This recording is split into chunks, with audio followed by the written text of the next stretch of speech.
All right. So, you know what? I came into this room because I wanted to read this book, right? Imperfect Believers. I've been reading this book for quite some time now, but as you can see, I don't know if you can see, like, this is page 101 of 206 total pages. Okay. So I've made good progress. That's halfway in this book, okay? Don't judge me. But I like when I read books slowly because I feel like, especially books like this, because I feel like at any point where I pick them up again, it's it still makes sense, and it makes even better sense because some books you need to go out of the book and come back with a new mindset. Some things you need a literal fresh pair of eyes to read again and understand differently. Can you see this? Can you see this? Imperfect Believers, that's the name of the book. I am an imperfect believer. So every time I come back to this book, I could be wearing somebody else's shoes, or I could have experienced more of my imperfect life. And I come back to this book and I say, oh wow, this is amazing. The book is really good. Anyways, the point of this video was for me to read a paragraph for the camera. Wink, wink, wink, wink, wink. I don't know how to wink again. So maybe the beloved disciple at the empty tomb. John's portrayal of the beloved disciple at the you see, I came here to read, right? And practice makes perfect. John's portrayal of the beloved disciple at Jesus' empty tomb is a primary text for those who see this character as the ideal exemplar of faith. The beloved enters the tomb, sees and believes. John 20, verse 8. Sandra Schneiders argues that the beloved's belief at the empty tomb is genuine partial faith. The response of the beloved disciple, he both saw and believed. What does it mean to see and believe? Anyways, this book is basically referring to the unnamed disciple who rested at the bosom of Jesus, and they were trying to compare this beloved disciple to Jesus himself, who sits or rests at the bosom of God. So the beloved disciple is supposed to be an exemplar of faith, like they mentioned in this book, somebody who, just like the disciples were followers of God, he was supposed to be the one that was, just as Jesus was an example to us, he was supposed to be an example of how we should follow Jesus, the perfect disciple, the one that Jesus loved, right? And it says here, the response of the beloved disciple he both saw and believed is the perfect response, and precisely that which is evoked by the signs throughout the fourth gospel. Yes. So if my understanding of this fourth gospel reference is not wrong, at some point in the Bible, Jesus was performing miracles, and the essence of these miracles was for people to actually see the power that God has, to see the power that the Holy Spirit has. So for the disciple to walk into the tomb, to see and to believe, is as if he has finally seen the work of God, right? He's saying that the tomb is empty. I haven't even gotten to that part, but by memory, I would remember that the tomb must have been empty, right? So he saw and he immediately believed what Jesus had proclaimed. In Alan Culpepper's view, he is unlike the other Johannine characters only in that he is the ideal disciple. the paradigm of discipleship. He has no misunderstandings. So this book basically talks about Bible characters who had misunderstandings of Jesus. Interactions I don't know, the way I look at interactions these days is very, very not critical in the sense that I'm criticizing, but critical in the sense that I read between the lines. If I'm looking at a two-way conversation and I follow it long enough, I can tell you a few things about the people who are conversing just based off what they're talking about or what they know about the topic that they're talking about. It might be a basic skill. I don't know. I don't think it's anything impressive at this point. I just do it. It's fun for me. Even when I converse with people, I try to see if they are understanding what I'm saying just based off their responses. It helps me, and I think it helps them as well. And I do think some people find it boring because some people just don't want to talk. So, and I like to talk. I'm a yapper, as you can see. So, for many interpreters, the faith and understanding of the disciple are typical of what is expected of later believers.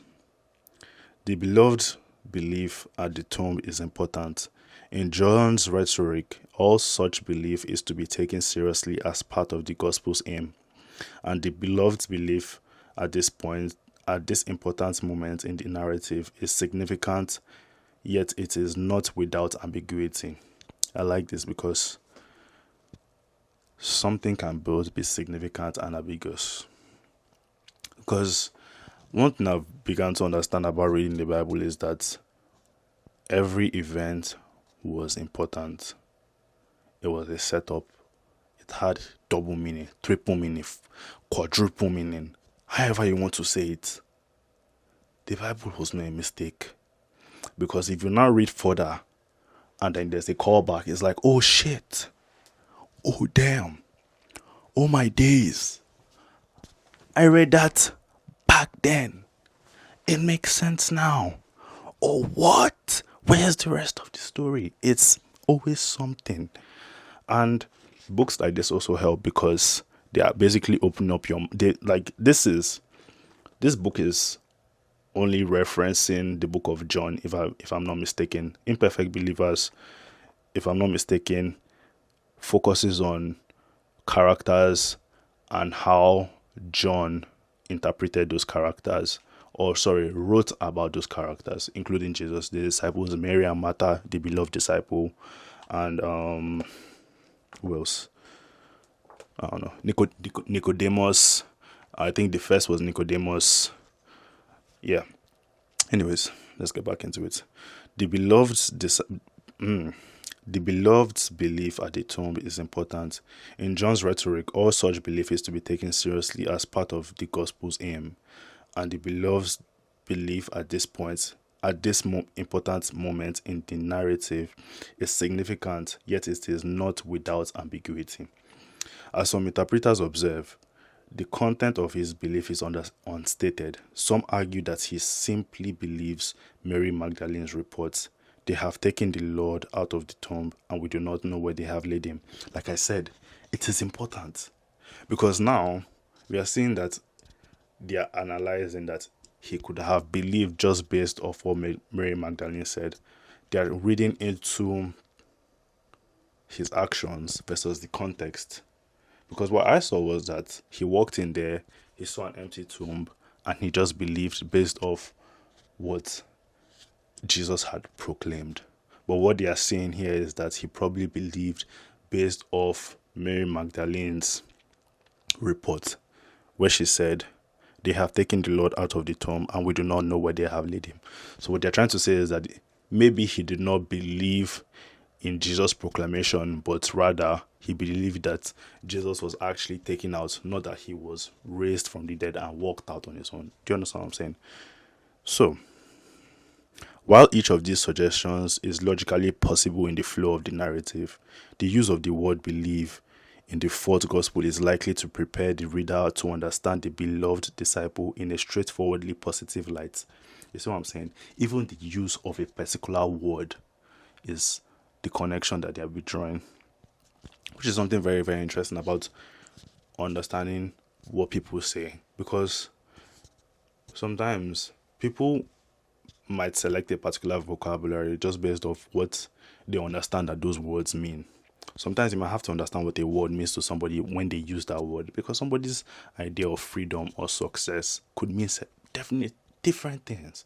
Some of those words are so vague, but they've been given some meanings that don't even have to apply to everybody.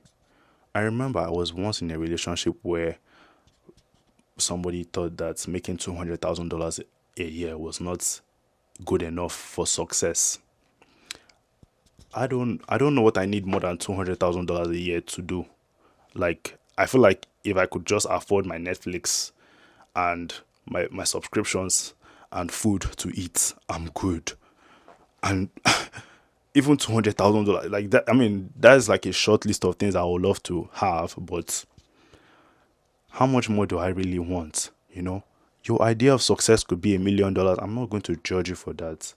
But like I said, certain words can have different meanings to different people. You just have to be conscious of enough to understand that not everything applies the same way to everybody. That was a side note. Okay. While each of these suggestions is logically possible in the flow of the narrative, the use of the word believe in the fourth gospel is likely to prepare the reader to understand the beloved disciple in a straightforwardly positive light. He does what Jesus has been calling disciples to do. Even so, the characterization of the beloved leaves the content of his belief an open question. Right.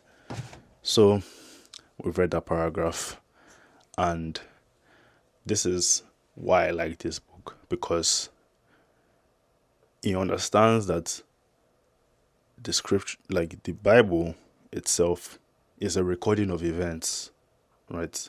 So yes, there's going to be a lot of missing context, and a lot of these open-ended conversations or these open-ended events, I even think are still important, because if you care enough, it will make you wonder what happened in between, what happened after.